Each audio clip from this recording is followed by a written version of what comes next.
2019 February 2nd, I am giving you this message connected with the politics of Kerala particularly, and in due course it will be transferred to Indian politics also. Nowadays it has been almost applied in Tamil Nadu politics, Telangana politics, Assam and Meghalaya, Nagaland. It has been applied long back. Remember that in Kerala, if you are taking the situation, you can understand that LDF is connected with the CPM and CPI, and CPM, all the MLAs to be standing in the election, or all the MPs who will be standing for the election, either for the assembly or for the parliament, they will be anti-Hindu, anti-Indian, anti-Indian culture, anti-Sanatana Dharma, even though they accidentally or incidentally belong to Hindu Dharma or carrying Hindu name. They will be working for the Christians or Muslims for getting the vote bank. That is what will be happening if LDF comes to the rule. You know that one for the last 2 years and a half. LDF is ruling Kerala, denigrating Sabarimala, Indian customs, Indian rituals, and supporting Maoist, supporting leftist, and supporting all our culturally against standing atheists and so-called progressives and so on. So LDF with the Hindu background, doing anything and everything against Hindu and Indian culture. Now if UDF is coming, just think about the mathematics within which UDF is working. One of the major party, 3 parties compose UDF, United Democratic Front, headed by Congress. 1/3 goes to Muslim League, purely Muslim candidates will be standing for the election, and 1/3 for the Kerala Congress, only Christian candidates will be standing for the election. So any number of Muslim League seat means only Muslims will be candidate, and if Kerala Congress is standing, Christians will be the candidate. And you know the secular Congress, it will be giving 1/3 of its seats for Muslim and 1/3 of its seats for Christians and 1/3 for Hindus. So how many seats the Hindus will get if 9 constituencies are undergoing for the election? If 3 will be given to the Muslim League plus 1 from Congress, 3 will be given to the Christians in Kerala Congress, 1 will be allowed from Congress. So 3 plus 1 for the Muslims in the Muslim League plus Congress, so 4 seats for the Muslims and 3 plus 1 for the Christians including from Congress. So 1 will be available for 1 Congress Hindu who generally or by birth a secular Hindu.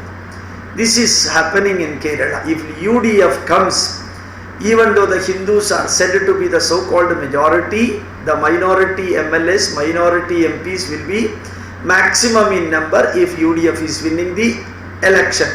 Remember that many of the names of the UDF candidates show that they are Hindus, but they are not Hindus. Hindu name carrying Christians. Hindu name carrying Christians are standing for election, so that Hindus will be thinking that this particular candidate will be a Hindu, and that way also they can cheat Hindus. Remember that whenever the election comes, the majority goes to the Muslims, majority goes to the Christians in the name of Kerala Congress. Kerala Congress means Kerala Christian Congress, and Muslim League, as its name echoes, it belongs to Muslims. Pure National Congress, it will be secular party, 1/3 for Muslims, 1/3 for Christians and 1/3 for Hindus. That particular Hindu will be a secular Hindu. He will be working for the Christians and Muslims, so that his next term seat will be assured through the vote bank of the minorities. This every Hindu should think seriously what is happening. Make it a point that anti-Hindu will never be get elected. Even though we may not be in a position to elect, may not be in a position to elect a good Hindu, we should never get elect. We should see that anti-Hindu, anti-Indian culture fellows standing for the election will definitely be failed in the election. Once again I repeat that we may not be in a position to select our own candidate, but we may be in a position to see that The person who is working against India, against Hindu Dharma, against our culture will never be allowed to succeed in the election.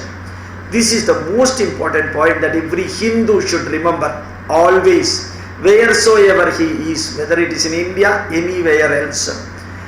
We are not talking religion connecting with the politics and election, but we are compelled to talk about it. Every Hindu should see that when Christians are working against Hindus, majority of the Muslims are also working against Hindus, either for conversion or for getting their benefits. And leftist Hindus or secular Hindus are working and focusing only for minority votes, taking for granted that Hindus will forget and forgive and they will vote only for the leftist always. But now this year it should not happen. It will not happen. Every Hindu should be aware about spreading his message. Right from learning, right from teaching, right from spreading, right from preaching, right from electing Hindu, good Hindu, MLAs, good Hindu Panchayat members, good Hindu municipal members, good Hindu corporation members, good Hindu parliamentary members, including any fellow who is tarnishing Hindu Dharma. That fellow should be seen that you are failing them, voting against them, so that they will not further see the assembly seat or parliament seat or panchayat seat or municipal seat. Thank you very much. My pranams to you for listening this night message. Thank you very much.